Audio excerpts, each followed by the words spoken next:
Muy buenas tardes a todos y cada uno y cada una. Good afternoon to each one of you. I would like to give you a warm welcome to the International Women's Day commemoration organized by Universidad de Chile, which constitutes a ritual that is celebrated every year. Now we've got a simultaneous interpretation both in English and also in Spanish.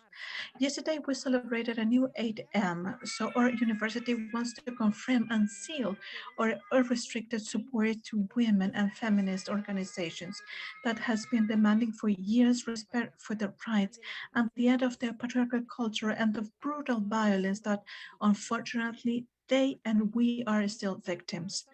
Our country, however, is going through a period of big encouraging transformations, which includes the working progress of the constitutional conventions in the draft of the new constitution and the presidential inauguration ceremony that this Friday will invest the new President Gabriel Boric as well as his cabinet, confirmed by 14 female ministers. Some of them are here today with us.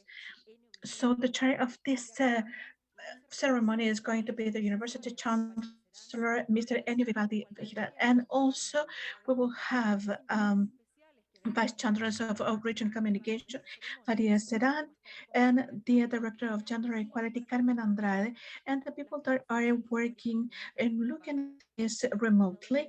And also we've got Sonia Correa, who is the researcher and activist, and also Judith Butler, philosopher and gender theorist. We also would like to thank Mr. Alejandro Froser, Rector of the University of Chile, and also Rosa de Ves, the Vice Chair of the University of Werner, and also researcher Sonia Perez, and she is from the community, and also Magdalena Gandolfo, a university controller, and the future Minister Antonio de Llana, Minister of Women and Gender Equality, Antonio Rijola, Minister of Foreign Affairs, Maya Fernandez, Minister of National Defense, Camila Vallejos, Secretary, Ministry of Government, Maria Begoña Oyarza, Minister of Health, and also Carolina Leitao, Mayor of Peñalolén. Professor Elisa Eraya, who is the University Chancellor of UCINF, and Natasha Pino from ISAN University, and Conventional Constituent Marisa Varca, Carolina Vilches, and Ingrid Villena. Professor Luis Alberto Raggi, under President of the University Senate, Rosana Pay, and she is the academic coordinator Amanda Labarca, chair from the Vice Rector of Outreach, and also the person that represents the PNUN, and also Judith Butler and Sonia Correa, all the authorities of the university community, faculty members of the academia for university community, and especially to everybody. And we would like to start the ceremony with the greetings of the Vice Chancellor Outreach and Communication, Mrs. Faride Seran.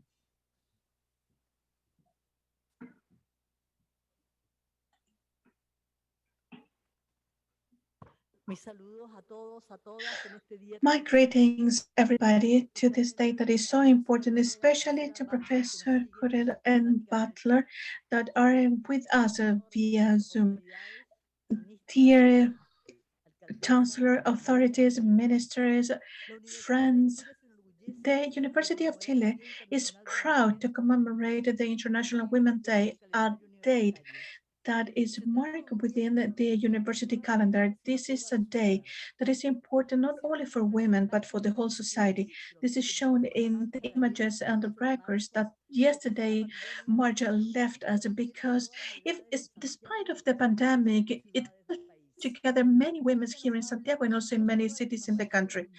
And also, we're not only commemorating a date, but also the demands of a cultural change of the society as a whole, protagonized by the ones that, for the first time in history, not only in Chile, but in the world, to read a new constitution that is drafted with gender equality. So we're talking about that today from the university that had an Amanda Labarta or Elena Cafarena. And we had Espada Acuña, Eloisa Diaz, and so many other women that were against the rules and they fought for freedom. Because when we talk about the end of patriarchy, we're talking about equality and autonomy. And in the end, we're talking about power. And with that, we are going to create that in this new political cycle with the installation in the Moneda House of Government and with Gabriel Boric and with the most of their ministers that are female, that they said that this is going to be a female government. And this is a quite complex scenario that will have lots of expectations by trying to have equality and justice, but also filled with the pain because of all the persons who have died because of the pandemic. And that is our point of view from our universities. In a moment where in Chile we've got in the public space the feminist demands, the rights of the original peoples, and also the different diversity, sexual diversity groups, and also to include that in the new constitution, and we trust about that. And if our university so many decades ago were the starting point when we've got the baseline for our republic today, by being part of some of the fights that were fought by Eloisa Diaz and Mrs. Cafarena and many other university women that were with them, we need to set as part of the academia, workers, students, and to be part of it and to be part of this strength for democracy that comes from back of the 60s. And we need to be involved in this political cycle that is open now in our country. Being part of the academy doesn't go against our roles and responsibility as citizens, because to look from our towers does not prevent us to fight and to build the university. So it is also for the women that will come in the future to be part, to be inclusive, and also with that we can recognize talents that are committed with the democratic actions of our country. We have hope because we are not alone. In the opening discourse last year, the convention member and feminist, Dr. Carrillo, she said, if I'm sure about something, is that I am not alone in this constitutional committee, because we are part of the peoples and we are part of the feminist power. We have the presence. We go against everything and to say no and to say no many times. And I'm coming here with all my fellow friends, the ones that came yesterday and the ones that will come in the future. And with this hope, we continue building, because they didn't start today. And I would like to say hello to our dear Maya Fernandez, our dearest Minister of Defense. So today is a day to remember the fights that we have been fighting for many years, and also with the new potencies of feminists as the ministers that are here today with us. And we really give you warm greetings. I would like to remember Arita Segato was an interview, and they talk about that the patriarchy is part of this sovereignty, and this is part of the capital that we're going through, and to that male majority is the only thing that they've got left, because the owners of the world are just a few, and we've got just a few members. And I just want to highlight this violence, the violence that two deputies of this republic made a requirement to this university and to some other state-owned university to inform the chamber about the centers, programs, and the syllabus that talk about things that have to do with the gender perspective of gender feminism, and talking about that the main characteristic of that, and also to individualize all the professors that are in charge of those lectures, and they wanted the university to tell them how many resources we are allocated to those centers and those syllabus and everything that has to do with the studies of gender perspective of gender, sexual diversity and feminism, quote unquote. And this motivated a public declaration of Amanda, like chapter because we wanted to say something, because of course our university did not provide that information that was requested, because we knew that that was a way to pursue the people that are working on these fundamental topics, as we have been threatening in other countries, especially right-wing countries, as it happens in the US of the Trump president, and also in Bolsonaro's administration. This university goes against the censorship and provides the freedom of lecture, because if that happens, we cannot have a critical thinking without restrictions, and that will allow the sovereignty and also the emancipation. So they try to fight against this status of genders, and they don't want this to be a more democratic society. So this is because we are convinced that the intellectual autonomy and the critical thinking, the freedom of speech, and also the establishment of everything that goes through our society is part of the public university. And as our university, it is an important backbone for the development of our country. So thank you very much.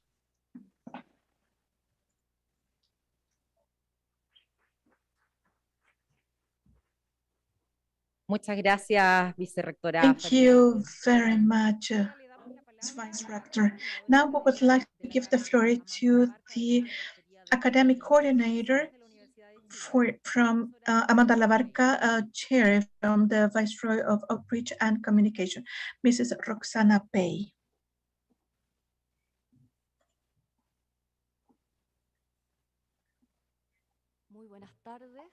Good afternoon. I'd like to greet especially our University Chancellor, Vice Rector Farideh Sedan, and the Director, Carmen Andrade, to all women of our community of this university, and also to the authorities and the future authorities of the government that are here with us, and especially Veronica Figueroa Huencho, who is the first Vice President of the University Senate and future Director of Higher Education, and our dear guests, Judith, Butler, and Sonia Correa, of course. And also women that are mourning because of the thousands of deaths because of COVID.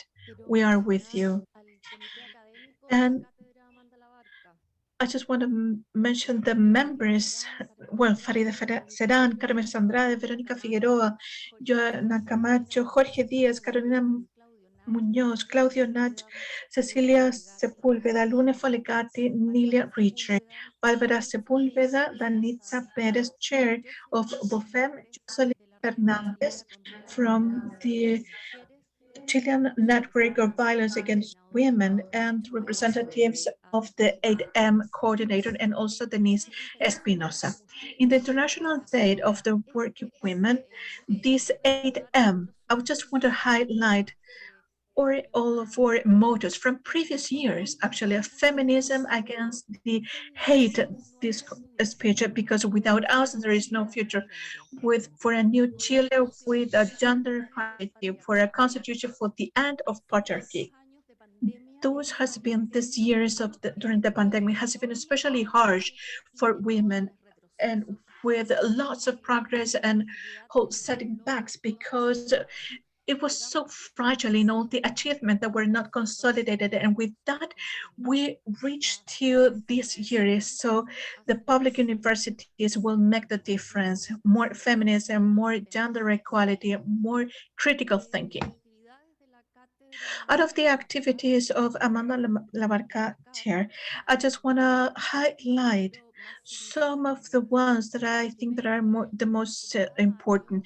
First of all, as every year in the first and the second semester, we've got a general training course for the university, dialogue about feminism, democracy, and constituent progress, with also with the assistance of Camila Gomez. And now I just wanted to tell you that we've got some positions, we've got people from Instituto Nacional, and for the very first time that during the year 2021, they opened their doors for students without any restrictions of gender. So that was huge. Second, as members of the consultant members of the research and investigation that can, we were participating actively in the project that was presented to the Fund Ines of Gender to set the capabilities in order to establish the gender perspective and to cover the gaps in inequality of research and development and so on. And in Universidad de Chile has been awarded with all of that, along with the UMSE and with the University Chancellor, Mrs. Araya, and warm greetings to the Flavio Salazar, and he is going to be the next Minister of Sciences. And I understand that is very well known as well to the new Vice Chancellor that is going to be working with this important job for the gender equality in our university. Number three, we have had significant conversations during this year.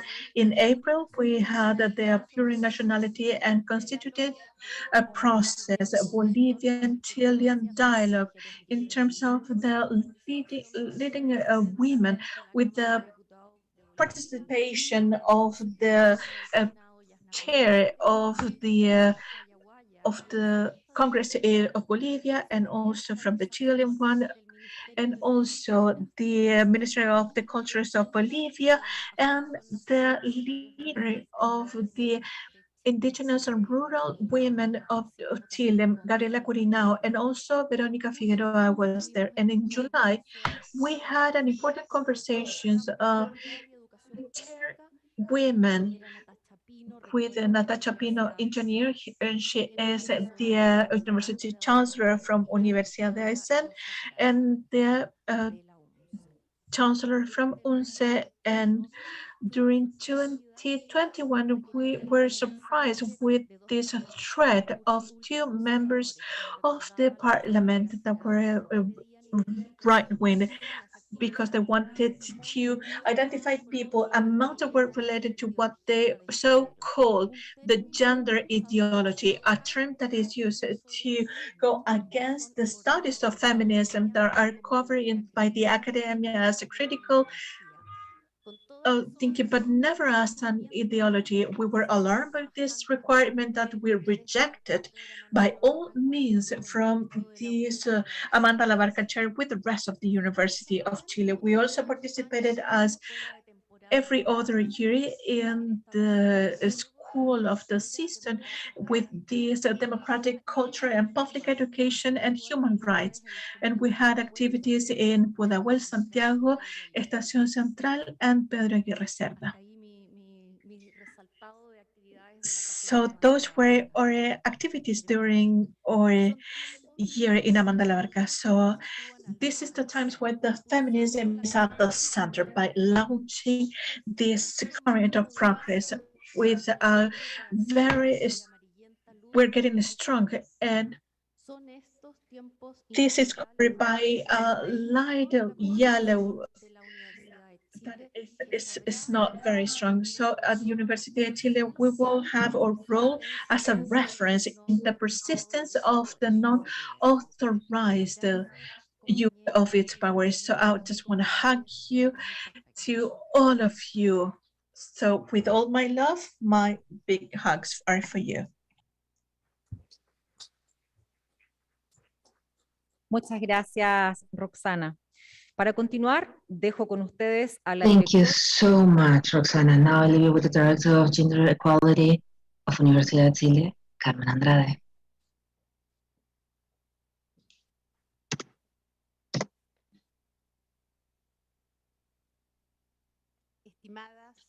Dear men, women, all of you, in this commemoration, I want to continue by remembering, with all respect, to 120 workers that were burned in the factory where they were working in the US when protesting for the basic work rights. That is the sense of this commemoration. It is not Mother's Day or the day where you provide roses and chocolates. In this day, the direction of the directory, as in previous years, makes a moment to show the university community about the evolution and challenges in terms of gender relationships in Universidad de Chile. Throughout these years, Universidad de Chile has gone through a long path by generating information and knowledge to visibilize the inequalities and to provide awareness regarding the needs of facing them. By building institutionality in gender on a central path and 90% of faculties and institutions, putting on march sexual harassment policies and co-responsibility in care by incorporating gender perspective in regulations and the new university policies. Today, we have been receiving new students' generations, and they're welcoming. We can tell them with all ownership, you are entering a university in which, if you're transgender, your name will be reconsidered, your social identity will be reconsidered. In all documents, in all management, internally, you will be reconsidered. If you're pregnant, if you're mothers, if you're fathers, you will have rights. You will have maternity leaves, paternity leaves, medical, you will have fees, you will have infrastructure, basic infrastructure for the care, as caregivers for nursery in all faculties. And you will also have preferential enrollment for kindergarten in the university campus. We could talk also to those who are new, that are entering, you're entering an institution that performs each year prevention plans for violence and sexual harassment. And if you go through a situation of this kind, you will have availability of advisement and social legal type of counseling, psychological specialized counseling, and you can have claims about this with an autonomous unit, specialized unit that will make a research, an investigation, will apply any sanction. So we can also tell you that you will train yourself in a wide range of training courses, general courses on gender, feminism, and sexual diversity. And you can become specialists on these topics in post degrees, pre-degrees, trained by some faculties and centers of gender studies with a long trajectory in the university. You will also be able to participate in some debates, outreach type of events in terms of gender. You will have access to university publications that highlight in an equal way protagonism and the support of men and women to the development of the country. However, with all of this, if them, men or women, ask us, the percentages of people in academia are similar in the university, men and women with equal functions make the same amount of money, unfortunately, we have to say no. And if they ask if men and women distribute in an equal way in the different careers, in the different knowledge areas, if they have the same access to the leadership, to the highest levels of the academia and the leadership of research, we need to recognize we've never had a dean, a rector. In the areas of prestige, the male supremacy is obvious. Because all of it is Universidad de Chile, with the lights and the shadows, with the evolutions and the conservative and the patriarchy. But there is a key point that states the difference. This university apart from normalizing the inequalities and discrimination, has taken the firm decision of fighting against them and not to rest until it's gone. Two new milestones are clear in the pressure of this decision-making and political will. First of all, the recent approval that we truly value on behalf of the University Senate of a wholeship gender equality that constitutes a mandate for the whole university, unifying action of the different statutes and players that strengthen the institutionality of gender equality and projects it towards new decades. Secondly, we want to inform you that the university has obtained the seal Generate Equality provided by the UN Program for Development, becoming the first higher education institution in Chile and Latin America that is certified in gender equality standards. This process that has never been seen had the participation of vice rectories and the Faculty of Social Sciences and Physical and Mathematical Sciences that has proven that it is possible to decentralize and to strengthen policies from local units. We hope that in the second stage of this process that we will begin this year, we will incorporate new faculties.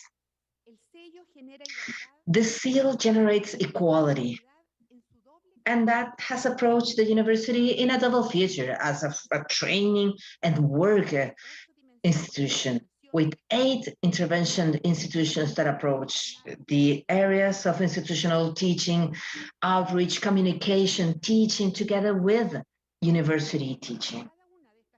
In each one of these dimensions, we have self-diagnosis, equality standards, and goal minds.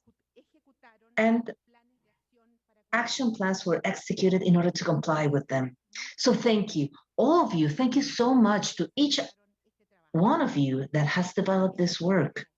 In this framework, we have gender teaching for the educational practices, implementing PhDs of post-degrees on gender in the academia and gender equality post-degrees.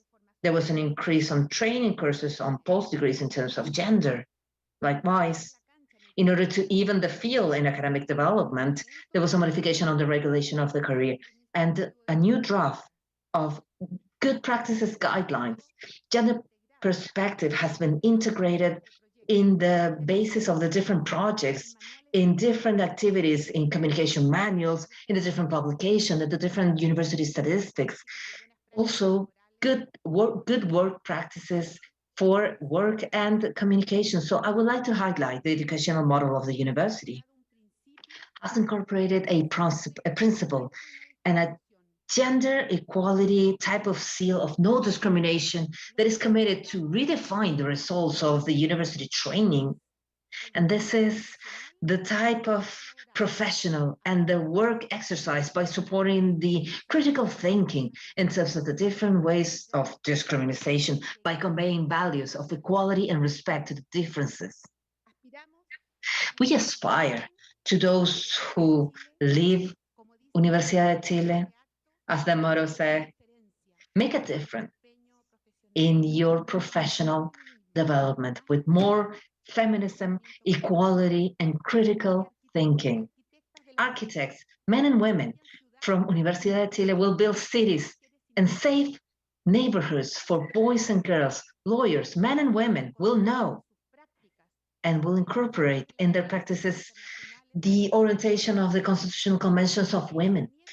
Engineers, men and women, will design systems for transportation by taking into account the different guidelines of different mobility for men and women, avoiding in such a way how hazardous, how dangerous it is for the women is where different assaults become for women. So we aspire for those economists leaving our rooms. Our university will incorporate in their analysis the elements of feminism in the caregiving. Those professionals of health will respond to the needs, specific needs of people from sexual dissidents and caregivers of kindergartens will not prevail on the early infancy, those guidelines that have been provided for so many years. We have great examples in order to make a difference. Those who, when assuming presidency of the nation, taking over from the University of Chile, had a lot of students near being the president will install the first feminist presidency.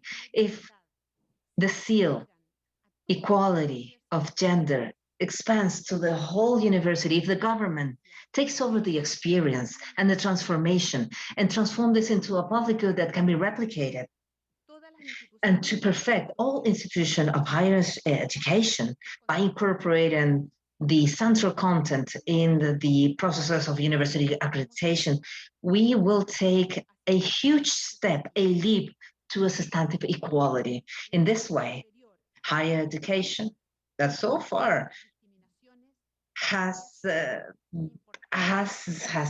provided this can be something that can build a better society. Thank you so much.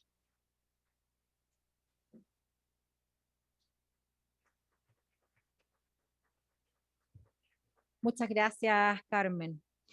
A continuación, quiero dejarles con un Thank you so much, Carmen. Now I will show a video that shows the seal of Generate Equality for recognition of gender equality, recognition, non-discrimination that was detailed by the Director of Gender Equality, Carmen Andrade.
Luego de este audiovisual sobre el So this audiovisual on the seal Generate Equality, where the Vice Rectory of academic processes and institutional, the Vice Rectory of communities, the Vice Rectory of Outreach and Communication, the Vice Rectory of Research and Development, the Faculty of Physical and Mathematical Faculties and Social Sciences, and the others of Gender.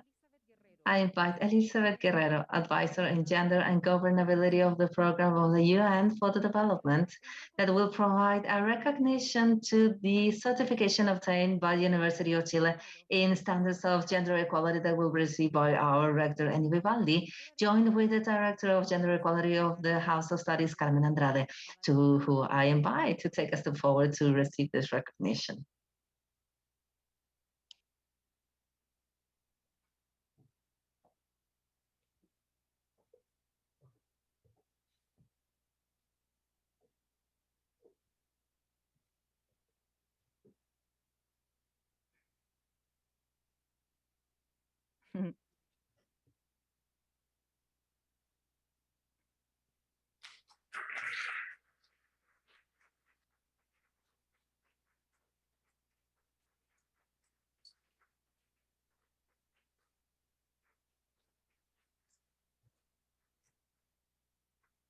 Muchas gracias, rector. Muchas gracias, Carmen. Thank you so much, Rector. Thank you so much, Carmen. We invite Elizabeth to continue to join us on the stage because now we invite the physical science with the diversity and gender director of that faculty, Sonia Gerson, to receive her recognition.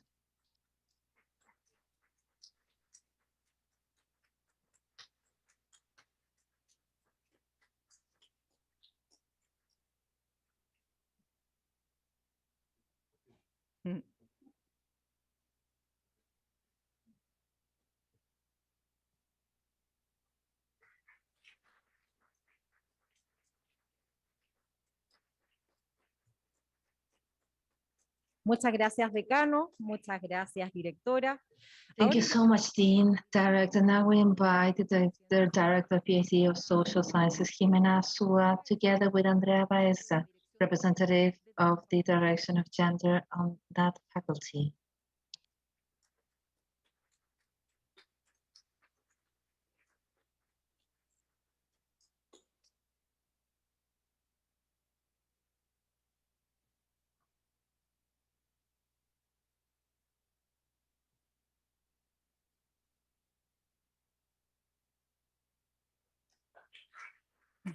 Muchas gracias, directora. Muchas gracias, Andrea. Thank you so much, Director. Thank you so much, Andrea. Thank you, Elizabeth, engineer of governability of this process, who we applaud. Now I would like to invite you to commemorate the registry of the presentation of the orchestra and choral of the university in the commemoration of the AM performed in Andres Bello patio of our main university.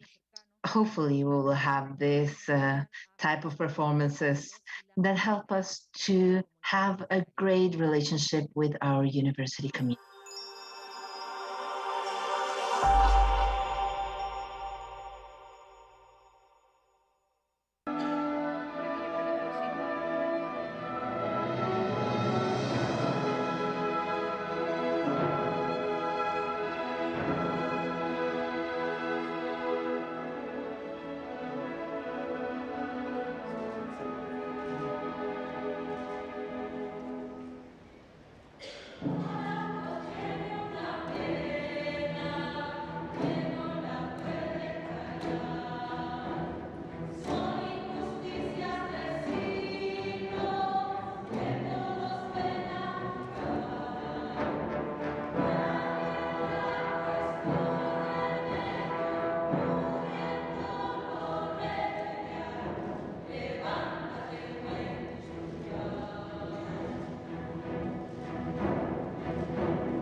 Interpretación que ciertamente After this interpretation that certainly we would love to see live once again, I would like to offer the floor to the Director of Outreach of the Vice Rectory of Outreach and Communication, is Venka Arezzo, who is going to be the moderator of the key note of this dialogue, anti-gender movement in higher education. We are going to have the protagonist, the American philosopher and gender theorist Judith Butler, and the Brazilian researcher and activist Sonia Correa. They will exchange ideas about the search of anti-feminist movements in the university context. Good afternoon. Thank you, Jennifer, for your company and also for being the host today.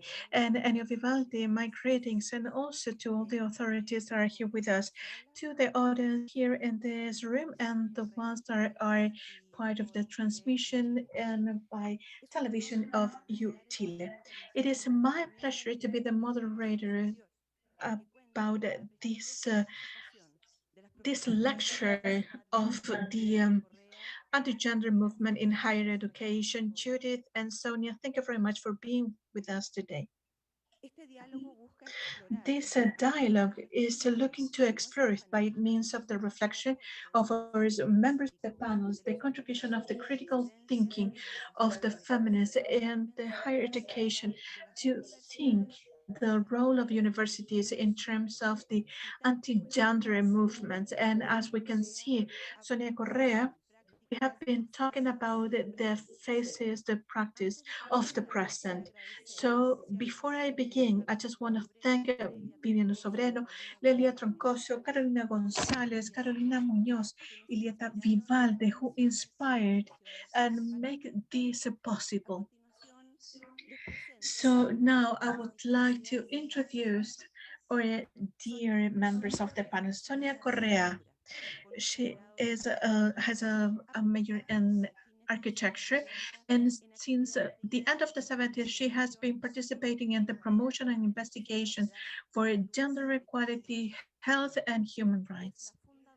She is the founder of the NGO SOS Corpo, a feminist institute for the democracy, and the Commission for the Citizenship and Reproduction, both in Brazil. Between 1992 and 2009, she has been the coordinator of the research for health and the reproductive and health for women in the alternative of development for women in the new era, a feminist network for the Southern Hemisphere. She has been following the negotiation of the UN that had an impact in the debate of gender, sexuality, and human rights, the international conference about the population and development in El Cairo, the fourth conference in Beijing for women, among others. And since 2002, with Richard Parker, they have been running a Sexuality Watch international forum confirmed by activists and cooperators that has to do with the sexuality. And in the year 2006, she was a coordinator with a working group that created the principles of the application of the international law of human rights regarding sexual orientation and gender identity. Welcome, my dear Sonia. And also, we've got Judith Butler with us. She is a philosopher and a very well-known activist. She's in charge of the comparative literature in Berkeley, California. Judith Butler is a PhD in Hegel in the French thinking. And as Pablo Yersuni is mentioning, when I presented Professor Butler to receive the PhD honoris causa provided by our university back in 2019, I would like to quote from the gender travel generated a dispute and then boys matters void with the black Black Lives Matters, and also with the queer and trans theory from a rigorous critical theory, innovative, and I will close my quote with this. In her works, we've got the second work of the power, a study of the power and the secrets where the persons, the subjects are constituted the political fight and without a theory of the performance of the assembly, and the latest works as well, the strength of the nonviolence and the ways of the resistance to today's violence. She has been participating in many organizations of human rights, such as the Constitutional Organization in New York and awarded by Andrew Mellon, and also in the city of Frankfurt and the Partner Award from Yale University. And she was Albertus Magnus, a professor in Cologne, Germany. Welcome, my dearest Judith. And now we would like to organize the conversation as we were able to sit together, starting with some questions that will inspire or will set your words. Please take into account that we've got a simultaneous interpretation and we've got a hybrid between the people who are here in this room and also people who are connected via Zoom. So first of all, I would like you to tell us brief words as feminists, as thinkers, and people that have a critical thinking, how from your work we can set the problems, the worry of the present, that as Judith told us a couple of days ago, this is something that is repulsive. So Sonia, I would like you to take the floor, please. Good evening. Good evening to Mr. University Chancellor and the vice rectors and the professors that are present here, the minister, the future minister that are here, a female minister, by the way, and everybody who are here listening to us and who can see us through the different virtual network of Universidad de Chile. I don't have any words to thank for this invitation and to be with you today. It is my pleasure to share this panel with Judith Butler in an event that celebrates this feminist tide, even in times where we've got lots of shadows. It is a pleasure to be virtually in Chile. Just a few days before the investment of this new president, a new feminist administration, and also he has been very hard, but it opened in Latin America some windows for in order to breathe a little bit more in a more personal record. It is a pleasure to be here because of the Chile that I've got inside with me. It is a memorable part of my intellectual and political formation. So since this is a conversation about the attacks against the academic production and the role of the public university, I just want to clarify that I am not a member of the academia. I accepted this invitation because of the production of the academia in terms of gender and what we have been investigating regarding the anti-gender policies, and also because last year I participated in a Congress of Grenivons and Eric Faucin in France about the anti-intellectualism, where we have had many of the ideas that I bring to this table, but however, my position in terms of the academia give me a bittersweet feeling when I talk about the professors that they need to take from the inside of the Brazilian academia. So that's why members and some friends also helped me to answer to the questions that were proposed to me. Their reflections are the last part of my presentation. So I just want to thank Carla Rodriguez, Andrea Moraes, Rodrigo Borba, Horacio Sivori, and my friend and my work partner, region partner organizers have requested to talk about the war in Ukraine and also their consequences. It is so complicated to talk about a conflict which origins are, or to be brief in this kind of situations, because the this comes from a long history, and also the consequences of this today is something that we cannot foresee, but I'm going to take the risk. Even though when it takes a very old aspect, this is a word that is happening nowadays.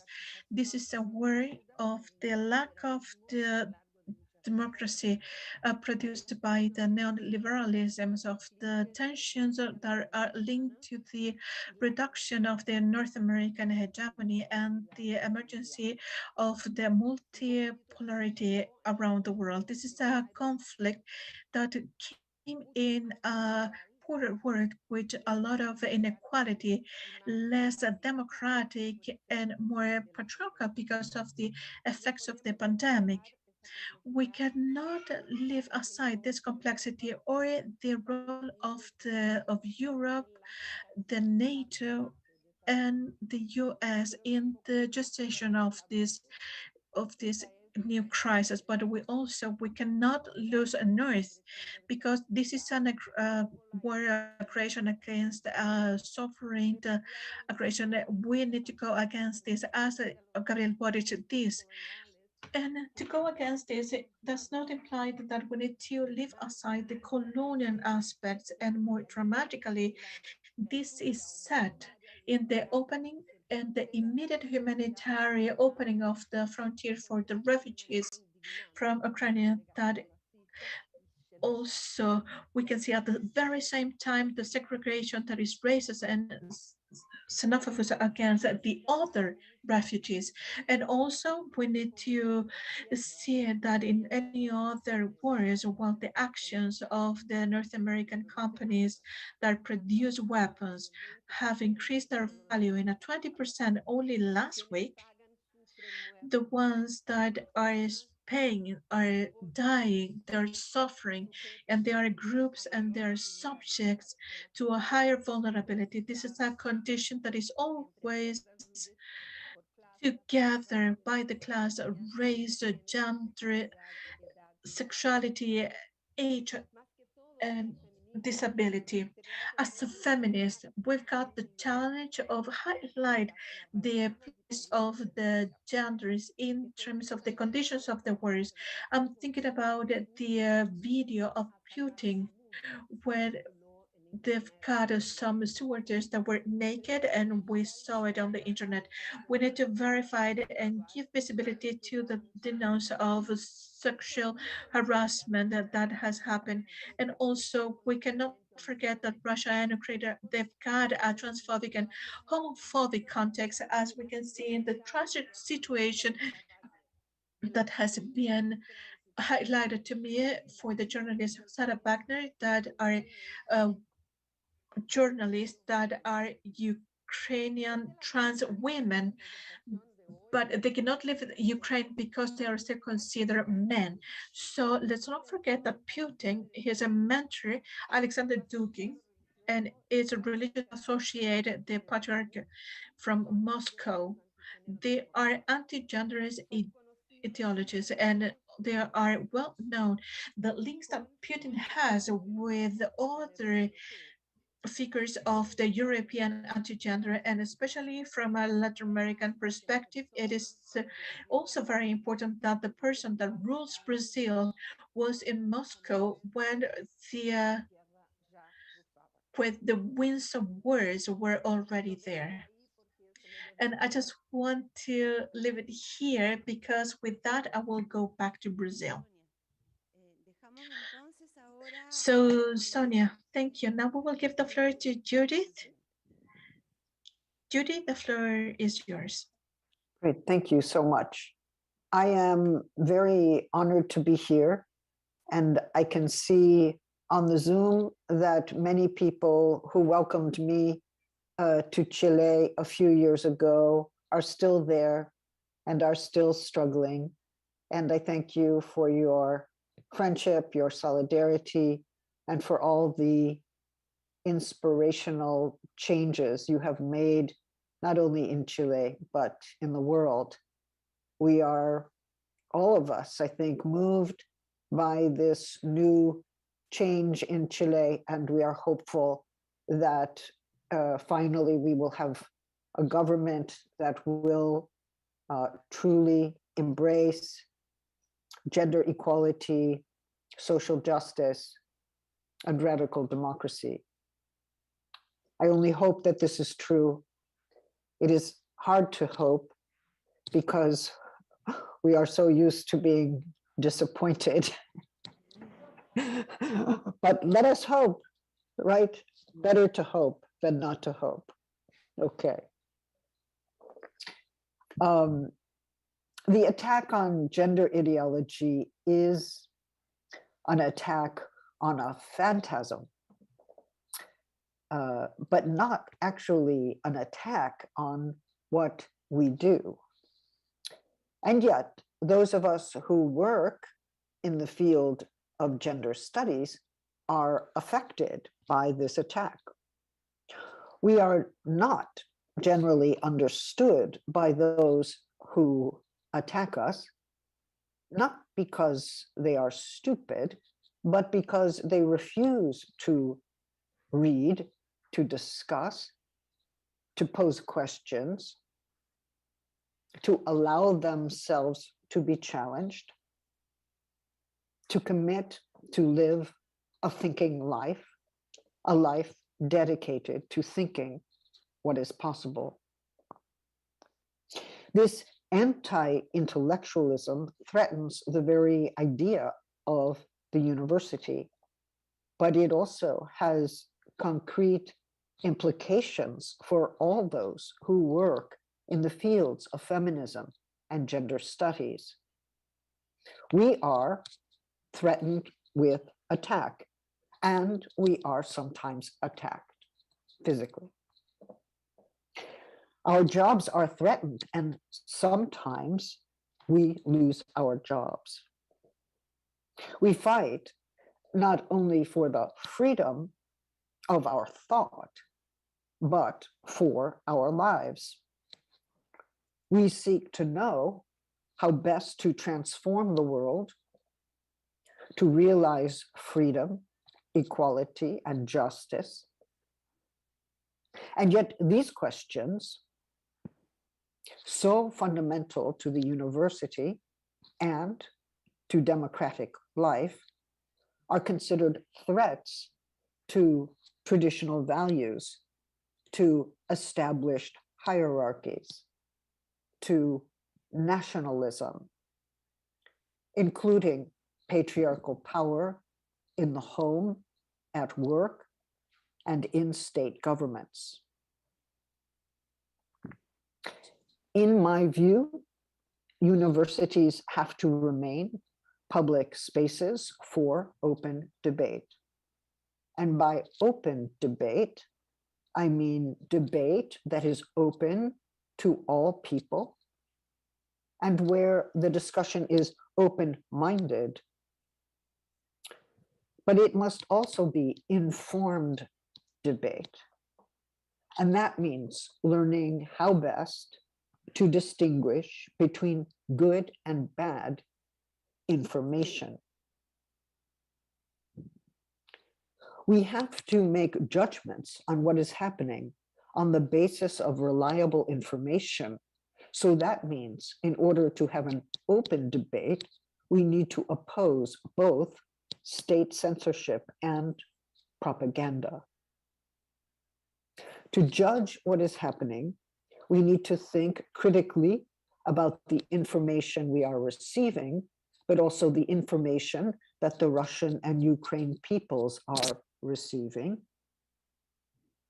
And it is, of course, traumatic to see Russia invading Ukraine, seeking to redraw once again the boundaries of Russia. This is imperialist.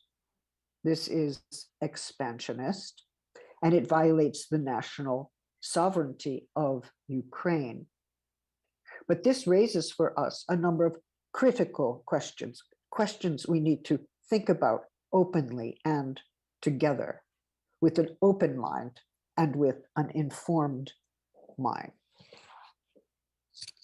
Although European countries were taken over by the Nazi regime in the 1930s and 40s, and it is traumatic to see what is happening again, we should not assume it is the same. It may feel like it is the same, but is it the same? And though the Soviet Union took over a number of Eastern European states and territories in its effort to defeat the Nazis and expand its sphere of power, we should not assume that these are the same. When we think within the terms that trauma gives us, or we listen to the propaganda that the Russian government now enforces upon us, we collapse these different historical times into one time. So we must read what is happening as both drawing on that history for its spurious rationale, but also taking place within a different sphere of power. So to understand this, what do we need? We need to know history. We actually need psychoanalysis to understand what is repeated and what is out of control. We need also critical theory to understand what is happening now. How do we make a judgment in this history that is ours? We also need feminism, for we are seeing the expansion of la violencia machista, patriarchal power, a kind of irredentism that seeks to reestablish a certain militaristic version of masculinity, supported by programs, as Sonia Correa has pointed out, supported by programs in Russia that insist on traditional family values. We must, I think, once again attend to the way that hypermasculinism works as nationalism and as war. I will stop there for now.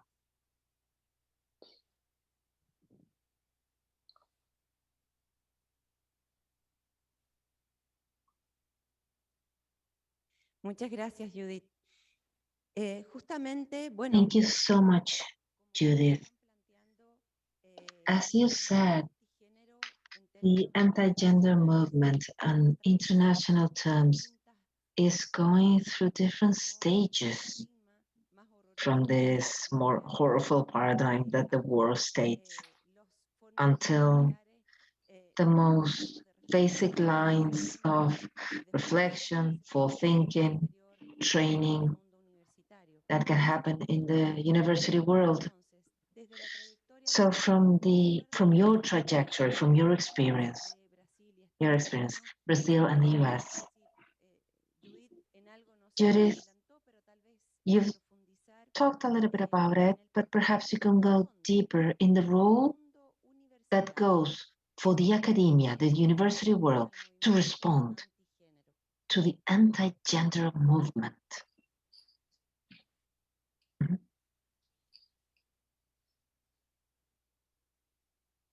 Esa es una pregunta para quién, Renka?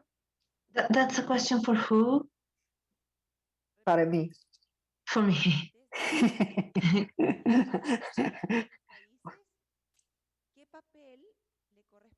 So what is the role of the academia, the university world, higher education, in order to provide a response to the anti-gender movement? Go ahead.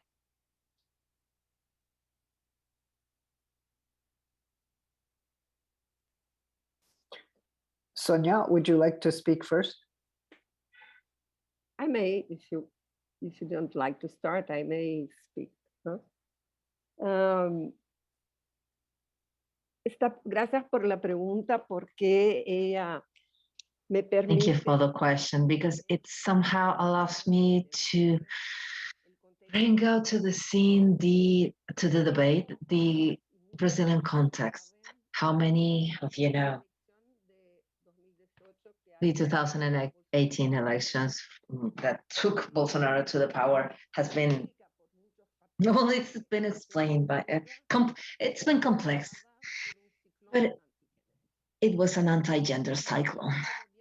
And as Eric Fassan analyzed, Brazil is intersectional lab of neoliberalism, fascism, but also it's a lab for an experience of converting gender equality of state policy, as it happens in the Hungary, Poland, Russia, now Guatemala. I think that it's, and Judith, you agree with me, I'm sure, in some North American states, right? From the point of view of understanding that trajectory, I think that for today's debate, it's extremely important to recognize that those trajectories were not originated in the academic world, in the academia, but perhaps the basic education, fundamental education. This anti-gender offensive took strength in Brazil and other Latin American countries also. That means that from the point of view of the university, it is key to make this relationship, this connection, understanding this in the education as a whole, that is presented in different ways with different effects. But it's extremely important not to disassociate those two spheres of acting in gender and to work together. The academia, the university, and the field of the basic education, somehow listening, the vice rector speaking about the experience of Universidad de Chile. So very fast, this attack, this work that started in 2013, it lasted until this academic production now.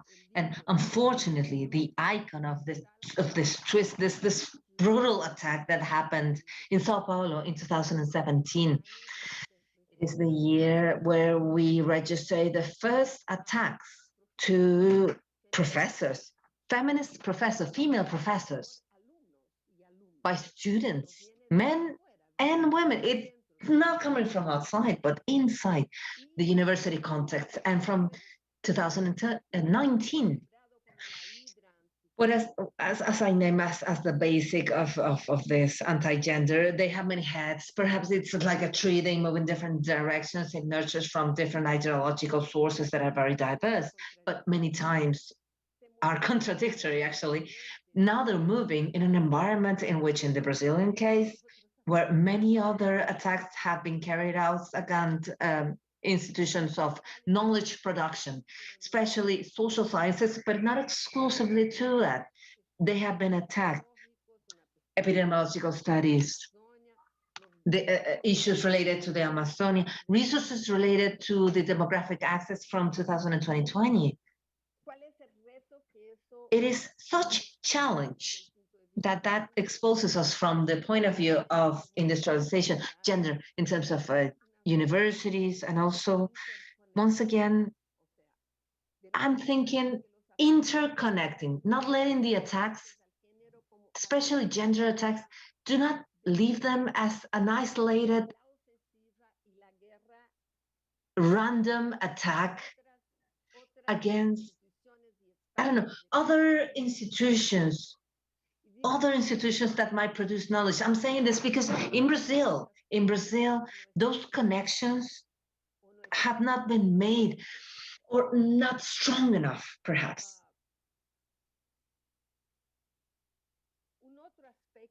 Another aspect that I think is extremely important to mention is that anti-gender basis It's not just anti-intellectual, mobilizing an anti-intellectual atmosphere, as I've said before, right?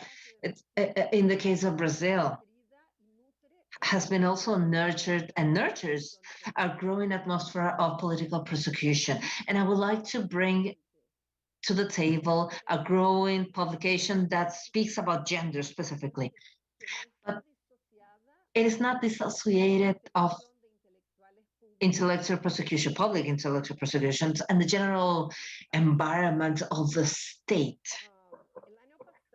Last year,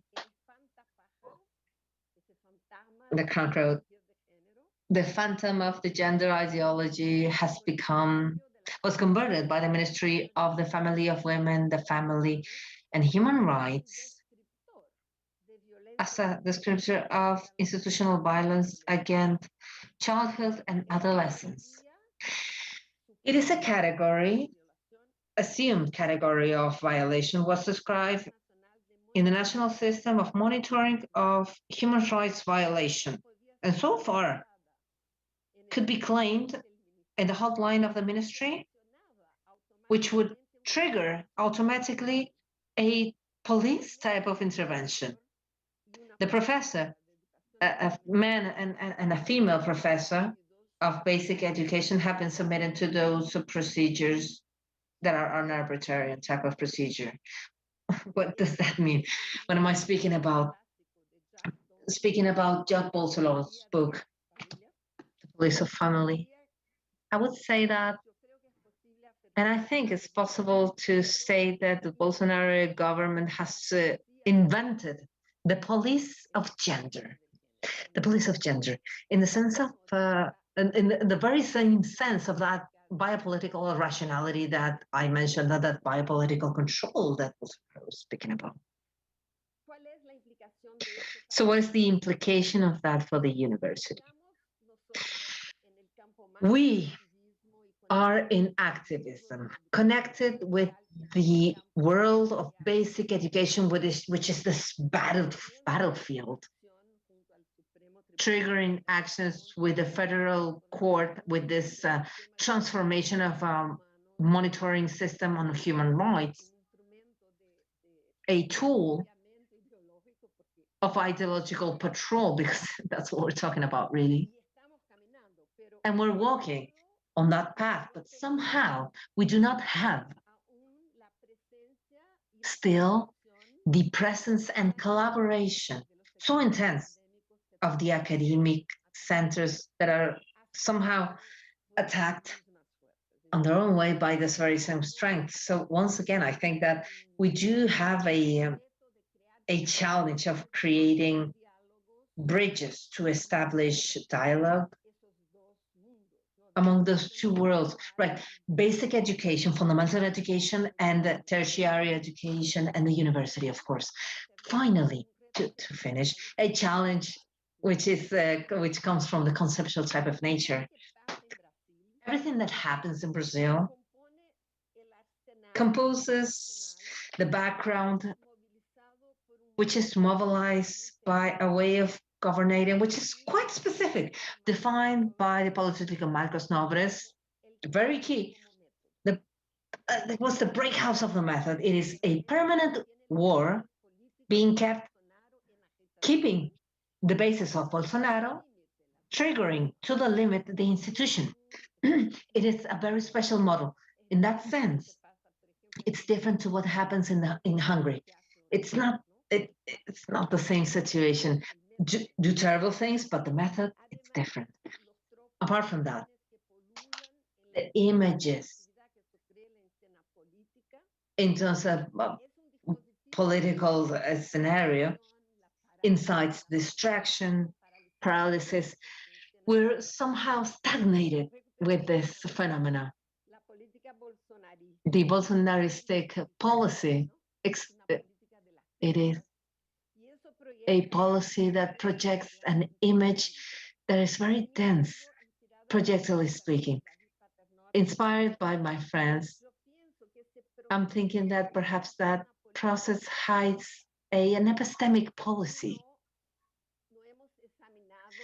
which we haven't really analyze in this short article I share with University of Chile to share it with the audience. I offer some details about the environment of that policy. Briefly speaking, I would like to say that in behavioral terms, the behavior that sustained the algorithmic mechanics of the government, but also some other more conventional sources such as the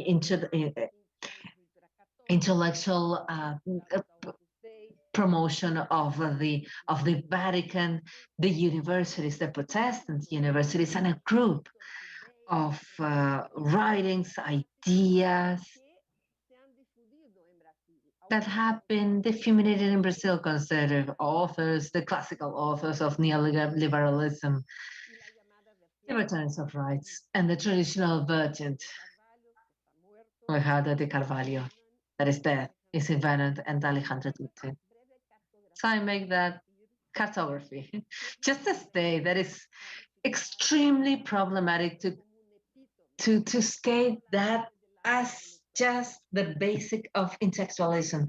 In the case of Brazil, a lack of capability of being to the reach of the meaning of that systemic policy has implied that it's our diagnosis and a more rapid response. In that sense, I'm thinking that perhaps a challenge for the academia, it is exactly to invert and to invert in a better understanding of that epistemic policy on training.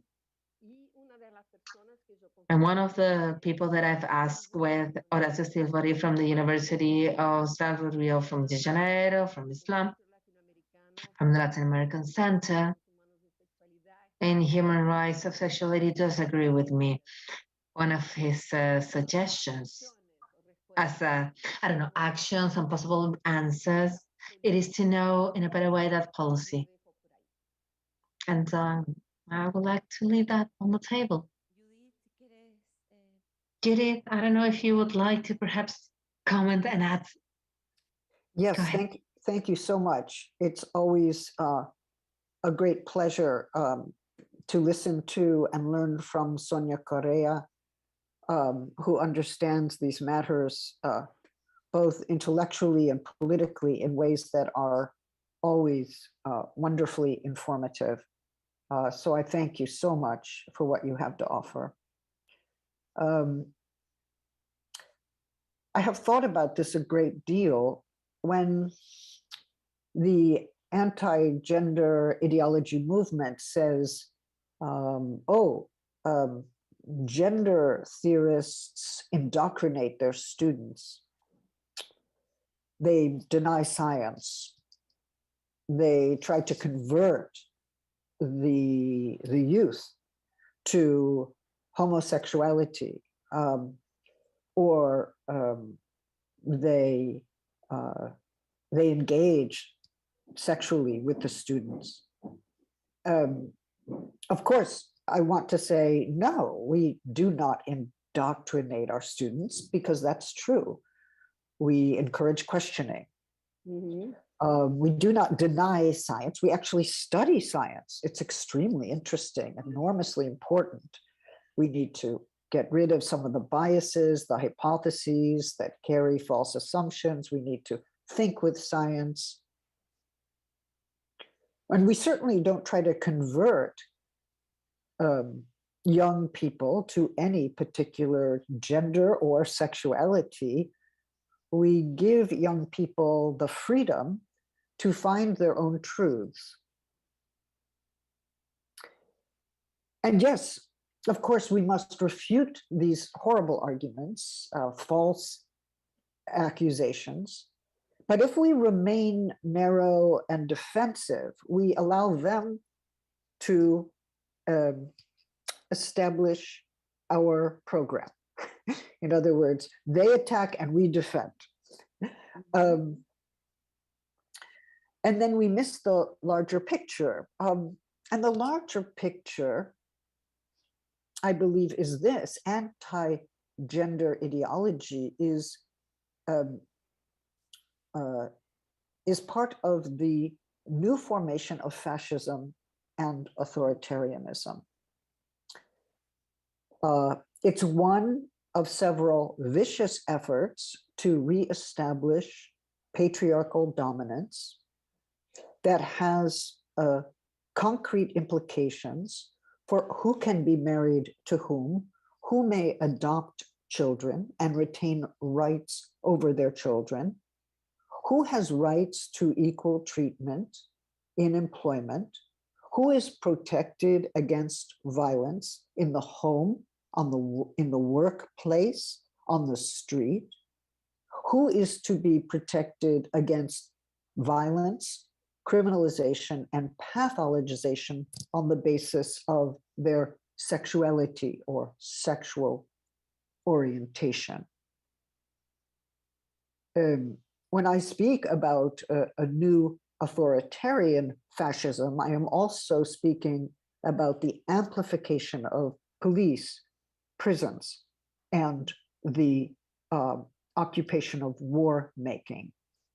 So Sonia is right to talk about the policing of gender, which is found in many new social policies that incorporate the precepts of the anti-gender ideology movement. But anti-gender ideology is, as Sonia also said, a form of anti-intellectualism, and it is also part of a public attack on universities. As I've said, universities are ideally the place where we learn to listen, to exercise critical judgment, and to understand when and how conflicts and misunderstandings have the potential to break out into violence in order to circumvent that violence, to counter that violence. We also, in universities, reflect upon violence, its history, its increasingly destructive power with new technologies, and we seek to chart new ways of thinking and imagining radical transformation and radical democracy. Violence, of course, takes many forms, and war may well be its ultimate form. But let us consider violence against women. That is also a war against women. It can be a war against trans people as well, and trans youth in particular. I think we need to expand our idea of what is policing and what is war to understand how gender is policed or what the war on women consists in. Authoritarian and fascist powers, of course, they differ from region to region. They call upon different histories. But Hannah Arendt tells us that a leader only has the power to wage war and to inflict violence on populations to the extent that the leader maintains control over the instruments of war and can rely on a group of people to activate those instruments, to put those implements into use. She also argued, Hannah Arendt, that civil disobedience is in such contexts an anti-war position, which means that the Russian soldiers can lay down their arms. It is a risk. It takes collective courage, but they can refuse to shoot. They can lay down their arms. They can lose their jobs. They can lose their salary, but they can exercise moral courage. The economic support for Putin can be withdrawn from those who own businesses in his country. And the people can, if they are large enough, if there are enough people, rise up against authoritarian rule and the destructiveness of war. And in so doing, they will reconnect to an international community that will be glad to welcome them. The current war reminds us that one of the main reasons we need feminism and gender studies is that patriarchal power, the kind expressed by Putin, is expressed in the violent destruction that is war. He does not care if he is condemned by the international community, because his power consists of transgressing every moral limit that is imposed upon him. If people seek to shame him, he will prove that he is shameless, that he is without shame.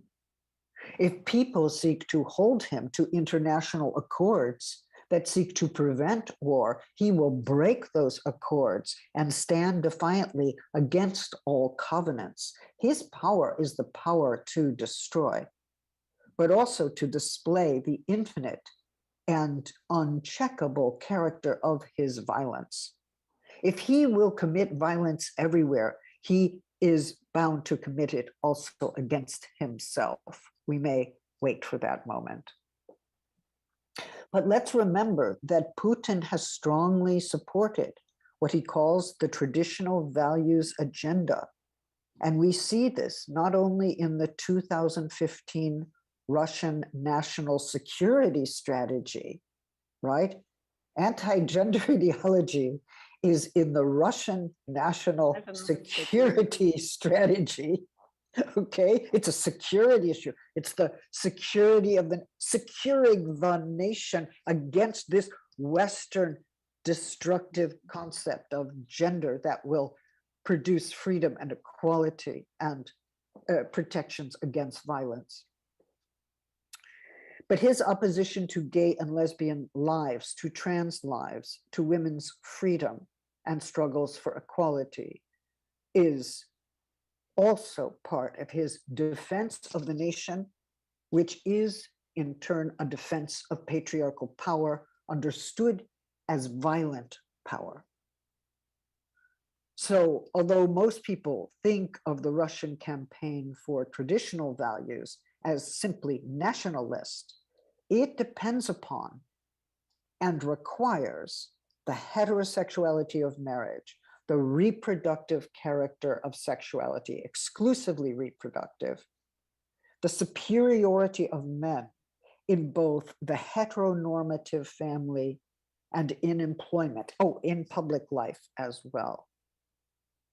And yet we know there are men who refuse this idea of masculinity and its privileges. And they should be joining us all in seeking to produce a world of nonviolence where equality, care, and freedom become the ideals of cohabitation, of living on this earth together, quite apart from national boundaries. So the point is not to join the NATO alliance or those forces, but rather to think beyond all those divisions in the spirit of transnational solidarity and an anti-war mobilization. If someone says, what side do you take in this war? You must say, I am anti-war. We need this position, even if it is unrealistic. We need this position of anti-violence for the earth to move beyond the pandemic and to overcome destructive patriarchal wars. The worst we could do is to take them for granted as a realistic way of understanding the world. Thank you. Thank you, Judith. Gracias, un aplauso, por favor. A big round of applause, please. Bueno, me siento muy honrada Well, de haber moderado este diálogo. I am very honored of being part and to be able to moderate this dialogue. We really appreciate your words, your ideas, because they are a contribution that you continue thinking about all of this in the opportunity in this territory in Chile and in the space of the higher education in Chile. So we really, really think we're so thankful for your words. So thank you very much. And just to close with this ceremony, I would like to give the floor to the highest authority of the university, and Mr. University Chancellor Enio Vivar, and he is going to share with us his own remarks.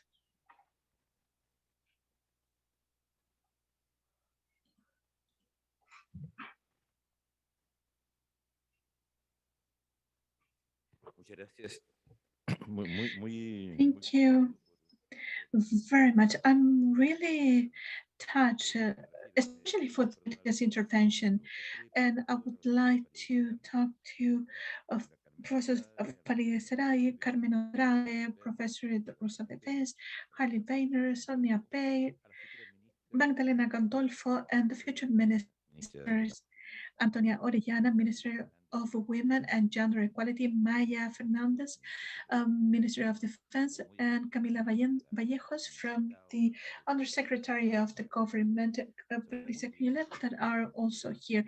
Warm greetings to Elisa Araya, and she is the Chancellor from the UMSA, Natasha Pino, the ISAN University, and Professor Araya and Roxana Pei from the Amanda Lavarca chair. So members of the Council of the University, and I would like to thank Judith Butler and Sonia Correa, who were here with us presenting members of the academia and our dear friends and everybody. And what did I say? I'm so sorry. Well, anyhow, but you all know when I say the good, when it's brief, is twice as good. So if we're talking about a man that is talking in this commemoration of the Women's Day, so I'm going to be very brief, and I just want to say just two things. The first one, I think it is very important that we should assume that this is a threshold, that this is a very special moment from many point of view, because this is a, a government, a new administration that is going to be totally new. And even more than that, we've got the perception that this is happening now. And we, male, when we are feminists because of a vague sense that we are we are supporting the equality, and because all human beings are equal, and also we need to say this, and because of something more personal thing, because you don't want that your daughter, your mother, your granddaughter, or your wife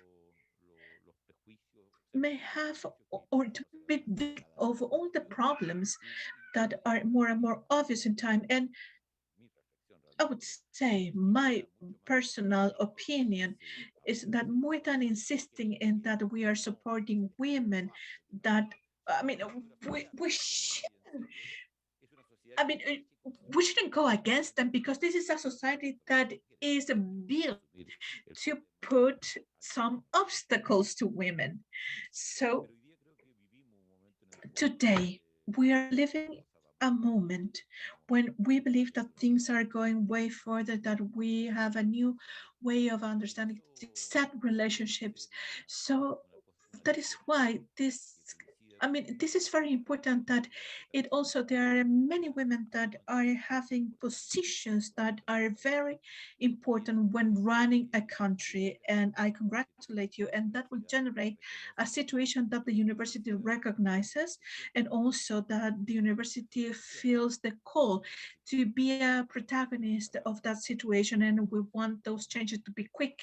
And there are situations that are very complex. And when the situations are complex, there are so many shadows here, because depression is higher in women than in men. But not only that, depression is way higher in women that are poorer than in the higher income sectors. And that's why we need to make some distinctions, and we need to be able to cover the topics that are so important, such as the change in the society, as being empowered, which are way more important in this society. So that is one of the things that I wanted to say. And the other thing is, I just wanted to tell you, this is kind of fun, because it happened to me because I was talking at the uh, the Constitutional Assembly. They said, "Oh, how is it that at the university you've got so many demonstrations and so many strikes?" And this is something that has been promoted by trying to prevent the young people to come to the university. But so far, we haven't seen that. We don't know what will happen if we wouldn't have those campaigns. But the fact is, I think that it was fantastic that women that is part of the council of the municipality that was complaining about the demonstration and the march that we got yesterday, and also that we asked to ourselves, maybe it was the lack of dialogue that led us to this kind of situation. Probably this country was not a country where we've got the situation, to talk without the need of having demonstration, which is something that happened. But it was fantastic that I was asked about from the circumstances where we are, because we are talking from the constitutional council. So it was so obvious to me that maybe if it wasn't for that demonstration that you're questioning today, you would have never had the opportunity to be part of this constituent convention. And someone, a friend of mine that is also the chancellor of a public university, they said that in his region something happened, and a university built its propaganda by saying that they provide that is going to be a free education, because it was a quiet it was a quiet university with no strikes and no demonstration. But that is exactly what we are trying to do, because these are the young people that fought for that. And I repeated myself, I usually say that at Universidad de Chile, as we we have uh, we have representative of the privilege, and we need to take this into account, because there are different models of universities around the world. We know the classic models of the discussion, but there is a Latin American model of universities that at least I would like to give two main characteristics. One, as the universities in the rest of the world never had a direct intervention in the life of the country, in terms of the quarters, in terms of the medicine, as the University of Chile has had. And the other characteristic is that, given the huge inequality that we've got in Latin American country, the university cannot stop being sensitive about the political fights. And of course, the students and the members of the academia of the universities in Latin America are, of course, closer and more committed to the political situation that the countries are going through. But with this, and I would like you to take this with you, in a wonderful presentation of Alejandra Araña and from Dexco and Universidad das Bello, and you are all invited to visit it in the room, Gabriela Mitra. I found something that I really, I was really touched. I was absolutely touched by this, and I would like you to show this slide that I give you, and hopefully we can show that. It says, provide the rights to the ones that give us life. This is Elena Cafarena. This is back in the 20s. Elena Cafarena and so on. But the fight that the rest of the world was given by the suffragettes, and with different names. There were different institutions of the civil society. And I was pretty impressed back in the year 17 or 17 of the suffragettes, when they were celebrating the 100 years. I never understood the anti-feminist policy. What I saw in the movies of those days, how the police was attacking the suffragettes, because then we understand that there is something political that is very important. But this that I'm showing, that please look at the lower part. I don't know if you were able to see it in the lower part, because they said, if you agree with this campaign, if you are interested in this campaign, please go to the FETIF, which is the Chilean institutions of feminism at Universidad de Chile, room 25. So I'm committed, and I'm going to find out in the files and also in the all plan, because now the numbers of the rooms is different. The 100 is on the first floor, but we need to find out which one is the room 25, and this we're going to add it in, because we're so proud as the university, a committed university leading one of the most important political fights of the half of the 20th century. So it is the same commitment that the university is showing with the feminist movement to have a different society where men and women can participate as equals. So thank you very much.